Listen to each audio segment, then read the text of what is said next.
Y gracias de antemano por la invitación a la charla.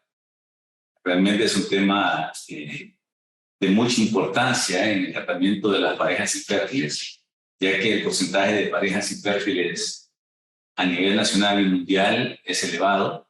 Y por consiguiente requiere de la experticia, no solamente del especialista en reproducción, sino de otras áreas, de buenos exámenes y, por supuesto, de resultados adecuados de esos exámenes, para poder llevar a cabo tratamientos en las parejas que tienen problemas de fertilidad. Gracias de nuevo por la invitación. Somos dos personas que vamos a hablar ahora, un servidor y la licenciada Wendy Enrique, coordinadora del área de laboratorio clínico. Ambos trabajamos en el Hospital Nacional de la Mujer, del Hospital del Ministerio de Salud. El objetivo de la charla es el análisis de semen y su importancia en el diagnóstico de la infertilidad masculina y, por supuesto, su participación en la infertilidad de las parejas que consultan, y en este caso, las pacientes que consultan en el Hospital Nacional de la Mujer. Es un caso que vamos a presentar, un caso clínico, pero lo he acompañado de un preámbulo, ¿verdad? De un preámbulo de algunas generalidades acerca de lo que es la infertilidad, para que nos ubiquemos en algún momento de lo que estamos hablando. Primero, como definición, tenemos de que infertilidad se define como la incapacidad de una mujer para lograr un embarazo, si es hasta los 35 años, luego de un año de relaciones sexuales sin planificación familiar. Prácticamente en este concepto coinciden la Sociedad Americana de Medicina Reproductiva, la Sociedad Europea de Reproducción y Embriología y la Organización Mundial de la Salud. A esto hay otros que le agregan y dicen de que el concepto o la definición de infertilidad es un poco más amplio. Y dice que no solamente debe ser, por supuesto, un año de relaciones sexuales para no lograr un embarazo. Arriba de los 35 años se consideran 6 meses, o sea, no debemos esperar un año para que considerar una pareja que tiene problemas de fertilidad, sino que arriba de los 35 años el tiempo de espera es menor, debido a que la reserva ovárica o la cantidad de óvulos de una mujer a partir de los 35 años desciende. También otro elemento que debemos tomar en cuenta es el número de relaciones sexuales. Algunos consideran que al menos 3 a 4 relaciones sexuales por semana hacen que una persona en el transcurso de un año o 6 meses se haya embarazado. Y por supuesto, pues que sean relaciones sexuales vaginales, o sea, relaciones sexuales frecuentes, vaginales, sin planificación familiar, a los 35 años durante un año y después de los 35 años después de 6 meses. La infertilidad se considera primaria o secundaria, de acuerdo a la pareja que ha tenido hijos previamente o la que no ha tenido. Dentro de los problemas de fertilidad también se incluyen aquellas parejas que tienen el antecedente de pérdidas fetales, y también es considerado este problema de fertilidad. Los porcentajes en parejas infértiles oscilan. Recuerdo yo, hace más de 20 años se consideraban de que el porcentaje de parejas infértiles era de un 15%. Pero a través del tiempo estos porcentajes han aumentado debido a diferentes circunstancias o situaciones que ha hecho que la pareja, o que afecte a la pareja para que se embarace. De modo que ahora el porcentaje de parejas infértiles se considera entre el 15 y el 25%. Eso significa 1 de cada 6 o 1 de 4 parejas va a tener un problema de fertilidad. De estas, se considera que el origen de la etiología o la causa de la infertilidad en un 40% afecta a la mujer, en un 40% afecta al hombre y un 20% es una condición mixta. De modo que nosotros debemos de considerar no solamente evaluar a uno en la pareja, sino realmente se vuelve la evaluación de la pareja en sí. Ambos en la pareja deben ser evaluados para ver cuál es el motivo o la causa que produce el problema de fertilidad. Los órganos afectados, por supuesto, van a ser los órganos genitales internos o externos, tanto del hombre como de la mujer. Es importante reconocer, no sé si habrá.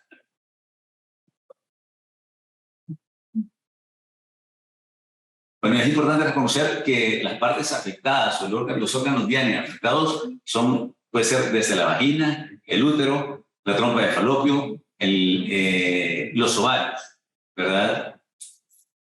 Y en el caso del hombre, pues tenemos,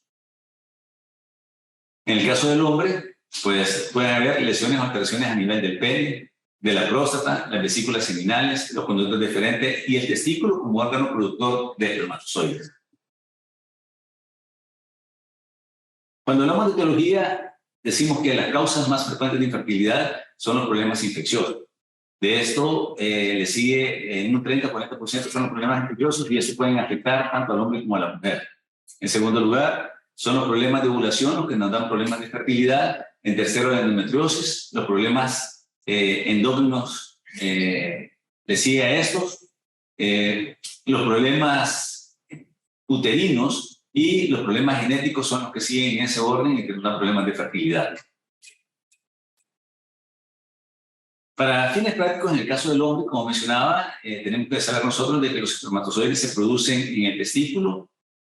En el epidídimo es donde guardan un tiempo para su maduración y son expulsados a través de los conductos deferentes y a través después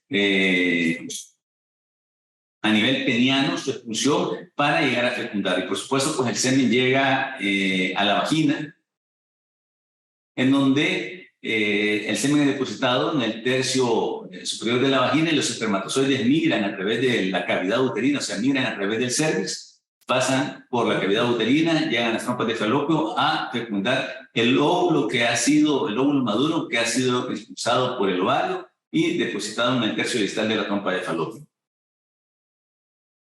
El espermatozoide, estas son generalidades, está compuesto por tres partes, la cabeza, el cuello y la cola. La cabeza que tiene el material genético, el cuello que tiene la parte que le da la energía, ¿verdad? En este caso, las mitocondrias al espermatozoide y la cola que le permite su movilidad. La alteración de de cualquier parte de estos nos va a dar problemas de fertilidad. Y vamos a ver entonces los parámetros en los cuales nos vamos a regir, nos vamos a guiar para pensar nosotros de que un paciente tiene problemas de fertilidad. Para esto tenemos que saber nosotros quién es la guía para todos, y así debe ser, y cada 11 años, 10-11 años, la Organización Mundial de la Salud actualiza los parámetros en el espermograma, y es en base a ello que nosotros podemos saber y orientarnos qué pareja o qué hombre puede tener problemas de fertilidad.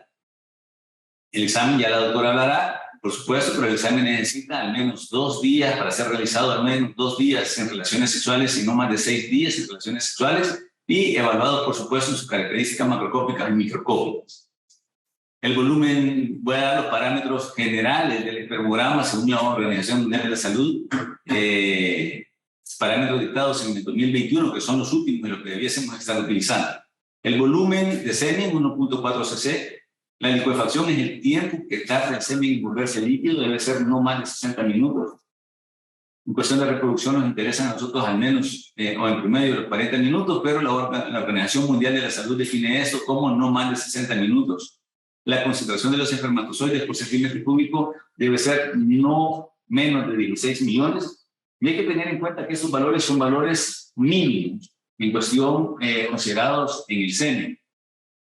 Hace 2 décadas, la Organización Mundial de la Salud puso niveles mínimos y máximos. Desde hace 1 década, la Organización Mundial de la Salud dijo niveles mínimos y no importa cuánto sea lo máximo que pueda tener el paciente. La concentración, vuelvo a repetir, 16 millones por centímetro cúbico, y esto es importante que lo sepamos porque vamos a hablar más adelante. El número total de espermatozoides se refiere a la concentración total de espermatozoides según la cantidad de la muestra, debe ser mínimo 39 millones. La movilidad total, el 42%, pero hay que tener en consideración de que lo que nos interesa en cuestión de reproducción es la movilidad progresiva. En cuestión de movilidad, nosotros podemos encontrar espermatozoides inmóviles en una muestra de semen. De eso puede haber movilidad progresiva, que son los que van hacia adelante, ya sea rápido o lento, y aquellos que se quedan en el mismo lugar. Los que van rápido o lento son los que nos interesan, y eso entonces en la movilidad progresiva es el 30% del mínimo de espermatozoides que debemos tener.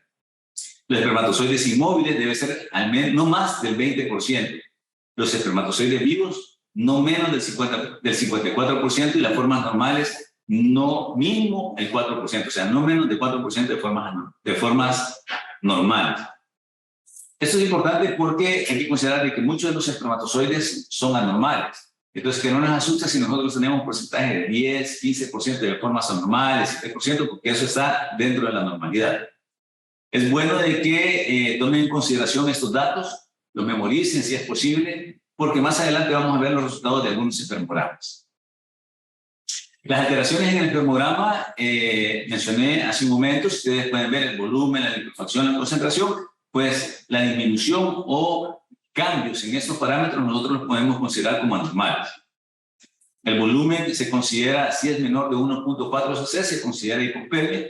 La liquefacción puede estar disminuida, o sea, el tiempo que tarda el semen en volverse líquido no debe ser más de 60 minutos. Si este no se vuelve líquido, o sea, tiene que caer gota a gota para considerar que es normal después de ese tiempo, y si no es así, entonces se considera alterada. La viscosidad, entonces, un semen viscoso o espeso también, y después de ese tiempo es anormal. La concentración, una disminución de 16 millones de espermatozoides por centímetro cúbico o de 39 millones en la muestra total se considera oligozoospermia, así es el nombre que recibe. La motilidad o movilidad, estamos hablando y hablamos nosotros de que los espermatozoides móviles deben ser mínimo el 30%, y si es menos de eso se le conoce como acenozoospermia. Los muertos, decíamos nosotros que la cantidad de vivos debe ser no menos del 54%, quiere decir de que si tenemos menos vivos hay más muertos, y a eso se le llama necrozoospermia, y las formas anormales se le llama teratozoospermia, que dijimos nosotros que no debe ser menor del 4% de formas normales, quiere decir que si hay más del 4% de formas anormales, a eso se le llama teratozoospermia. Buenas tardes, mi nombre es licenciada Wendy Enríquez. Es un gusto estar acompañándonos aquí. Gracias por la invitación. De mi parte, les voy a hablar sobre el espermograma con las autorizaciones de la OMS para este del 2021. Vamos a empezar a hablarles de cómo es que recolectamos nosotros la muestra en el hospital. Lo primero es darle la información al paciente.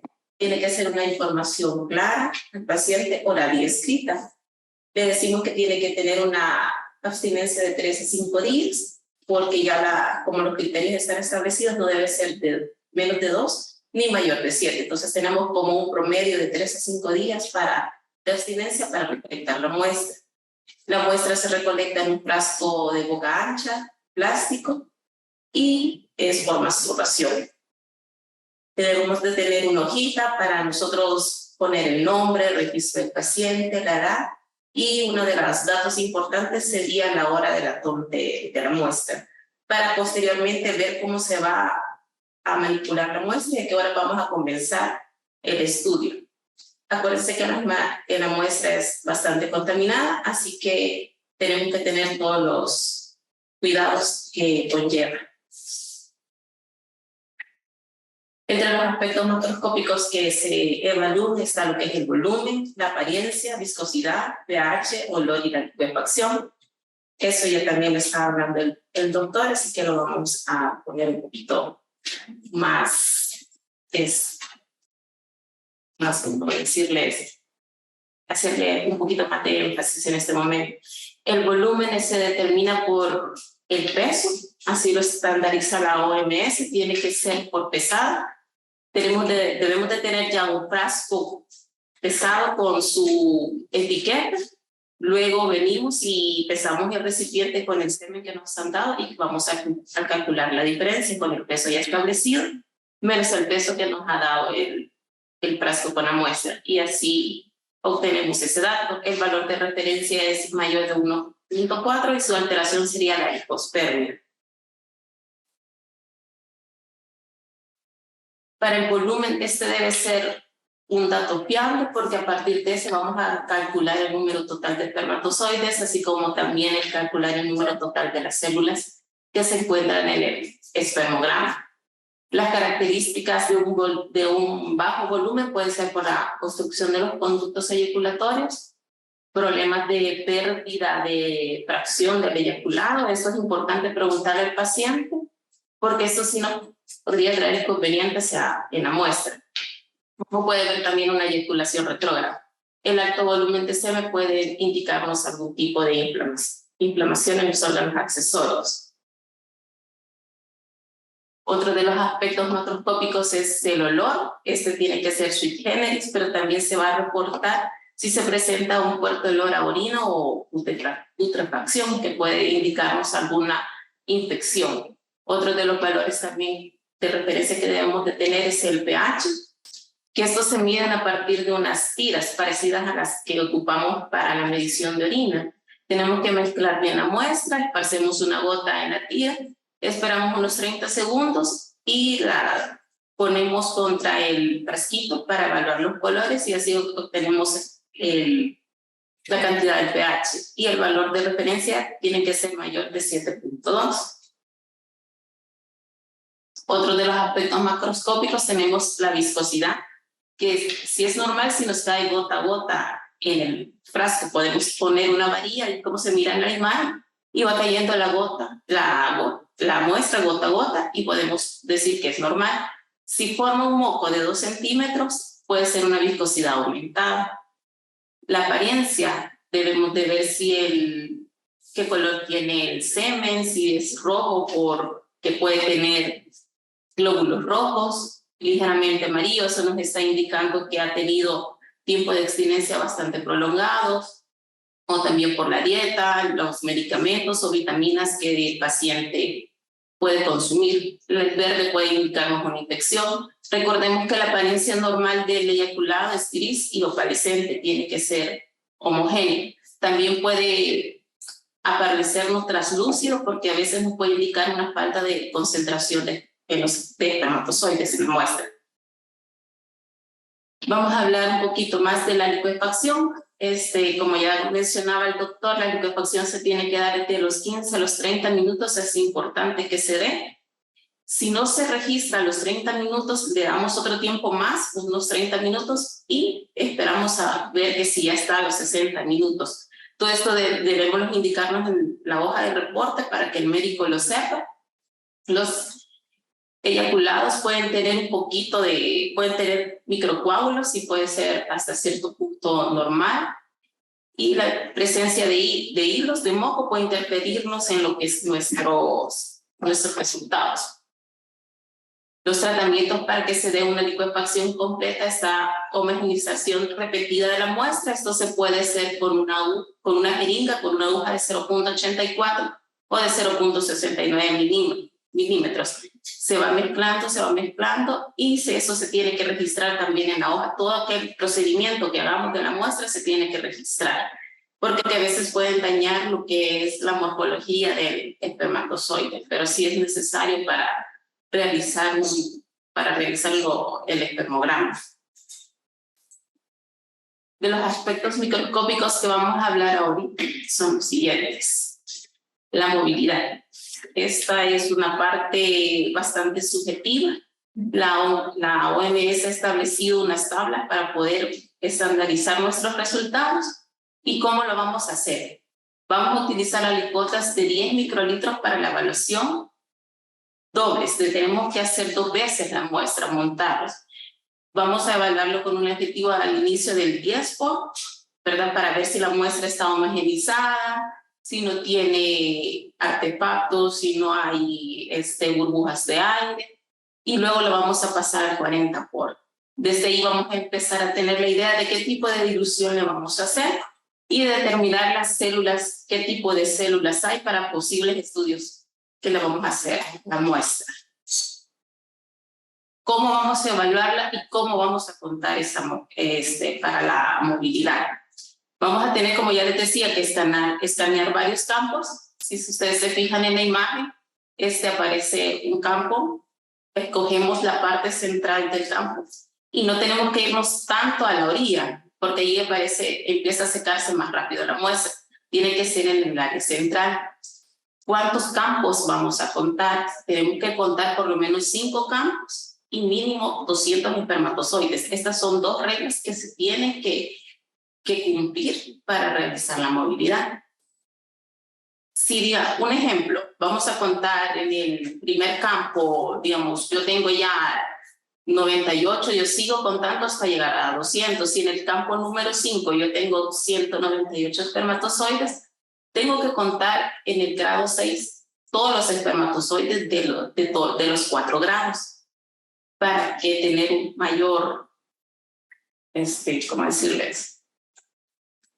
Mayor seguridad en el dato. Las categorías de movilidad están el grado A, el grado B, el grado C y el grado D. ¿Cómo vamos a realizar el conteo en la muestra? El conteo se hace de arriba hacia abajo en una forma de zigzag. Primero vamos a contar los progresivos rápidos y progresivos lentos. El segundo conteo indica que tenemos que contar los progresivos o los inmóviles. Siempre lo vamos a hacer en forma de zigzag. Vale. Ahora aquí está una de las tablas que nos presenta la OMS, que nos dice cómo vamos a tener que calcular las proporciones que nos da la diferencia y el grupo dominante para aceptar la diferencia y poder aceptar los datos y dar el reporte de movilidad. Aquí les traigo un ejemplo. Si ustedes se fijan, está por duplicado. Tienen que ser 2 réplicas. El conteo 1, conteo 2. De progresivos rápidos, en todo el campo se contó 170 por todos los campos. De progresivos lentos se contaron 52. De no progresivos se contaron 28. Y de inmóviles se contaron 18 en el conteo 1. De progresivos rápidos se contaron 145, de progresivos lentos 58, de no progresivos 26 y de inmóviles 61 en el conteo 2. ¿Qué hacemos? Hacemos la sumatoria de todos esos datos, los dividimos por el total y los multiplicamos por 100 para sacar el porcentaje. Si se fijan en el lado del... Sería en mi lado derecho, estaríamos con el conteo 1, conteo 2 de color naranja. Si se fijan, ahí ya están los porcentajes que se saca lo del grupo dominante, que sería la progresiva rápida, que son 64% y de 50%. Que esto si sumamos nos da un 114% de resultado, menos el 14%, de ahí lo dividimos y nos da 57%. Y una diferencia si lo restamos del 14%. De acuerdo a la tabla, el promedio del 57% debe tener una diferencia máxima aceptable del 9%. Si se fijan, les he puesto cabal lo que es el dato de la tabla, que ahí nos dice que si caen 57%, su diferencia máxima aceptable es del 9%. ¿Esto qué quiere decir? Que los hemos pasado de la diferencia que puede ser aceptada. Entonces, estos datos van a ser descartados y tenemos que volver a comenzar a contar la muestra en lo que es la parte de la movilidad. Les traigo otros ejemplos, que ya sería el ejemplo 2, que este ya sería, si ustedes se fijan, cae dentro de los rangos, tiene un promedio del 42.9 y con una diferencia del 1,4%. Entonces, este rango sí, este valor sí ya es aceptable. ¿Cómo lo vamos a reportar? Vamos a sumar los porcentajes, si se fijan, que nos ha dado de la muestra y lo vamos a dividir entre 2. Esto nos da los datos de 11.5, 42.9, 21.95 y 23.5. Si se fijan, nos pasamos un valor, 101.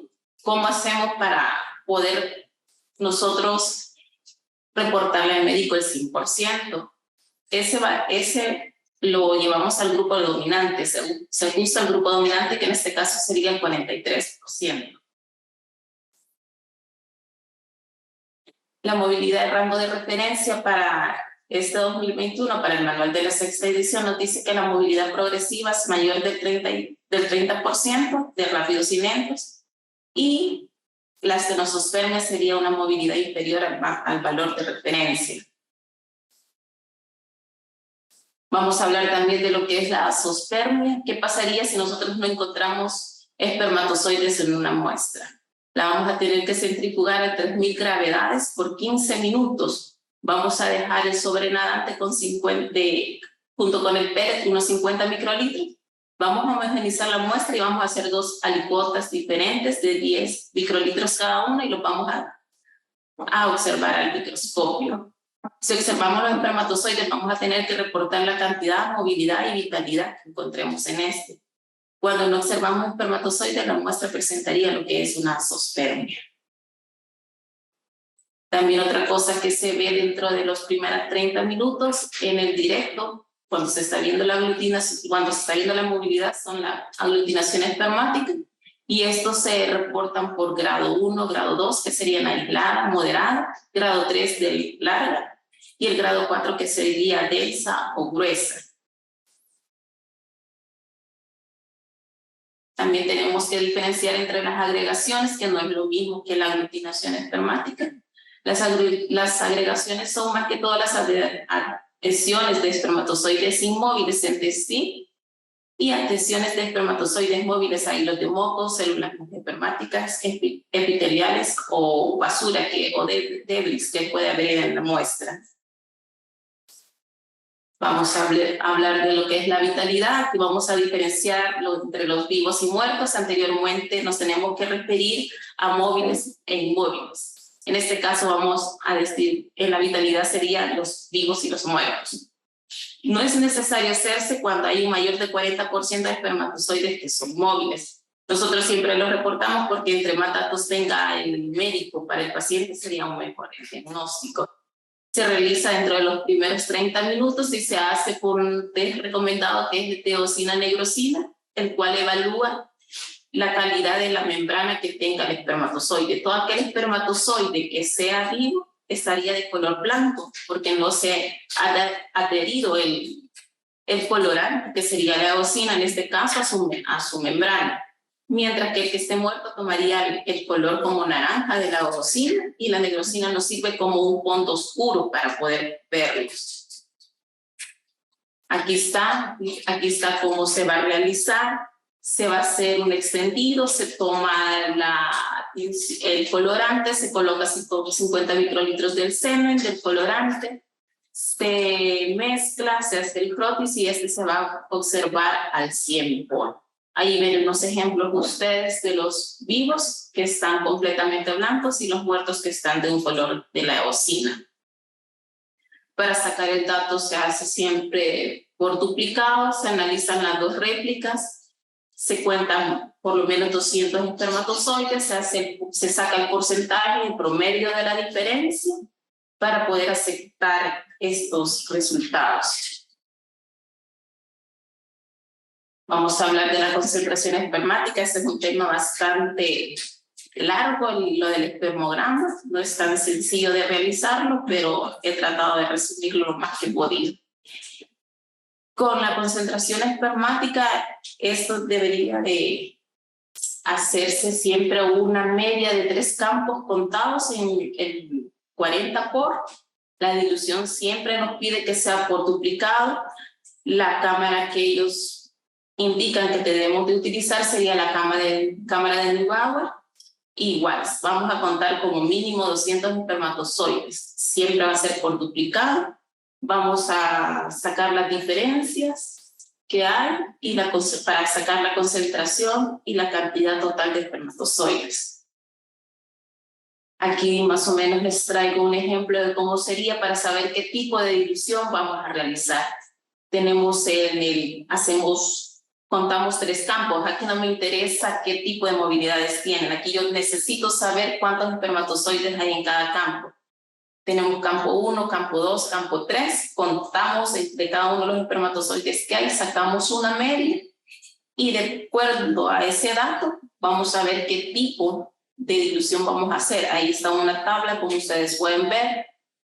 Hay cantidad, viendo el objetivo de 40 por, tenemos de 40 a 200. En este caso, el promedio que nos ha dado aquí es de 88.6 de espermatozoides. Queda para hacer una dilución 1 en 20. Ahí está el tipo de dilución que se va a hacer con 50 microlitros de semen y 950 de diluyente. ¿Qué área vamos a tomar? Vamos a empezar a contar lo que es el área central de rojos. Nos vamos a empezar a ver lo que es el cuadro de la izquierda de la cámara de Neubauer. No se duerme todavía. En el área de central del área de rojos. Vamos a contar ahí los espermatozoides. A partir de eso vamos a ver cuántos cuadros vamos a contar. Si hay menos de 10 espermatozoides, vamos a contar 25 cuadros. Si hay de 10 a 40, vamos a contar los 10 cuadros. Y si hay mayor de 40 espermatozoides, vamos a contar 5 cuadros. ¿Qué pasa si no llegamos a contar los 200 espermatozoides? Nos vamos a tener que ir a las áreas periféricas de la cámara de Newman. Como está aquí, nos vamos a tener que ir a empezar a contar las áreas periféricas para llegar a contar los 200 espermatozoides que necesitamos como mínimo. Aquí nos dan una tabla donde también tenemos que buscar las diferencias entre los conteos, que no debe ser demasiado amplia. Y aquí nos va a indicar si son aceptados o no. Aquí está el cálculo para la concentración espermática a partir del conteo de espermatozoides. Si ustedes se fijan, hay una fórmula para sacar la concentración, que es el número de espermatozoides contados entre el factor de dilución que nos dan ya estandarizados, la OMS. Vamos a ver aquí un ejemplo. Aquí tenemos los espermatozoides contados que son, acuérdense que va a ser por duplicado. Tenemos 300, en el primer conteo 329, que hemos contado 5 cuadros. Vamos a hacer la sumatoria de ambos y se va a sacar la diferencia de esos conteos. Vamos a tener que ver cuál es la diferencia máxima para poder aplicar la fórmula. En este caso, si ustedes se fijan, son 629 el total de los espermatozoides. Entre 2, que sería el factor de dilución, porque contamos 5 en una dilución, 1 en 20. Si se fijan aquí en la tabla, está 1 en 20, 5 cuadros, que está en la parte de arriba del área morada, el factor de dilución es 20. De ahí es donde sacamos el dato para dividirlo y nos vamos para ver la diferencia aceptable. Nos dice que como máximo de diferencia tiene que haber 49 y nosotros tenemos un conteo de 29, por lo tanto los valores han sido aceptados. La concentración, como decía el doctor, es de 16 millones sobre ml, la cantidad total es 39 millones y su alteración sería la oligosospermia. Si nosotros no logramos contar más de 25 espermatozoides en la cámara, tenemos que poner la observación. Le dice que no se observan suficientes espermatozoides en las réplicas para una determinación precisa de la concentración. Tenemos otro de los parámetros que se evalúan, que es la morfología, para ver qué tipo de tinción es la recomendada. Sería la tinción de Papa Nicolau y también las tinciones rápidas. Nosotros ocupamos la tinción de Papa Nicolau. ¿Cómo lo realizamos? Se hace la preparación del prótis. Una tinción se examina al 100 y se evalúan igual más de 200 espermatozoides. El doctor nos hablaba de cómo es un espermatozoide normal. Y a partir de eso, tenemos las categorías para evaluarlos, que tienen que ser normales, si tienen defectos de cabeza, si tienen defectos de la parte media y si hay un exceso de residuo citoplasmático. Solo se realiza un conteo de al menos 200 espermatozoides de todas las categorías. Ojo, no es por todas, tienen que ser todas las categorías. Vamos a ver el ejemplo. Hemos contado 211 espermatozoides. Número de espermatozoides normales son 8. Si vemos ahí, eso igual se saca el promedio, la diferencia, ¿verdad? Vemos ahí que para los defectos de cabeza son 83%, 44% de media y los defectos de flagelo 24%. Ustedes al sumarlo van a ver que es mayor del 100%, pero lo que yo necesito que me dé un 100% es el resultado de los normales y anormales. Los de morfología normal pueden exceder el 100%. Vamos a ver, también tenemos que reportar lo que es el índice de teratospermia. ¿Qué significa eso? Que un espermatozoide puede presentar más de una alteración, 2 o 3. Eso es lo que nos indica ese índice. Es una fórmula que debemos de aplicar, como ustedes lo pueden ver, y su valor de referencia es menor o igual de 1.6. Ahí están la morfología De unos espermatozoides, uno es normal y 3 son anormales. Ahí están los valores de referencia que se han tenido durante este tiempo, según el manual de la OMS, como decía el médico, han ido cambiando. La segunda edición nos decía que era mayor o igual de 50. La tercera nos dijo que era mayor o igual que el 30, y así sucesivamente hasta llegar a la sexta edición, donde nos dice que es mayor o igual al 4%, y su alteración sería una teratososperma. Otra de las cosas que tenemos que evaluar son las células redondas. Las células redondas son aquellas que son leucocitos y células germinales que se encuentran en el espermatozoide. Hay un cálculo para ello. Aquí se aplican muchas fórmulas en este reporte. Y para sacar la concentración de células es el número de células que hemos visto por la concentración de espermatozoides sobre el mn entre 200 espermatozoides que se tienen que realizar. Su valor de referencia es menor de 1.000.000 sobre ml. Eso sería todo de mi parte con el área técnica del espermograma.